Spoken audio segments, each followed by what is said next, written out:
ರಾಜ್ಯದ 1 ಕೋಟಿ ಮತದಾರರಿಗೆ ಕೋಕ್ 1.5 ಕೋಟಿ ವೋಟರ್ಸ್ ಹೆಸರು ಡಿಲೀಟ್ ಆಗೋದು ಫಿಕ್ಸ್. ಬೇರೆ ಕಡೆ ಎಲ್ರೋನ್ ಆಗಿರುವ ಬಿಗ್ ಶಾಕ್.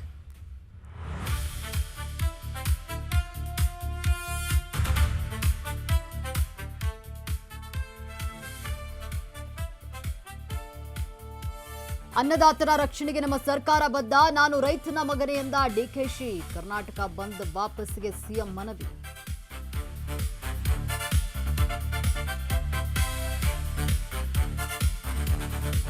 ದಳಪತಿಗಳ ಪಾದಯಾತ್ರೆಗೆ ಮುಹೂರ್ತ ಫಿಕ್ಸ್. ಆಗಸ್ಟ್ 9ರಿಂದ 11ರವರೆಗೆ ಬೃಹತ್ ಯಾತ್ರೆ.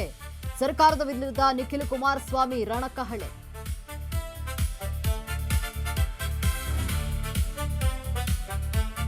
ರಾಜ್ಯಾದ್ಯಂತ ಜೋರಾದ ವರುಣನ ಆರ್ಭಟ. ಕರ್ನಾಟಕದ ಜಲಾಶಯಗಳಿಗೆ ಜೀವಕಳೆ. ಮುಂಗಾರು ಮಳೆಗೆ ಹಲವು ಡ್ಯಾಂಗಳು ಭರ್ತಿ. ಮೈಸೂರಿನಲ್ಲಿ ಕುಡಿಯುವ ನೀರಿಗೆ ಹಾಹಾಕಾರ. ಸರ್ಕಾರಿ ಶಾಲೆಯಲ್ಲೂ ವಾಟರ್ ಸಮಸ್ಯೆ.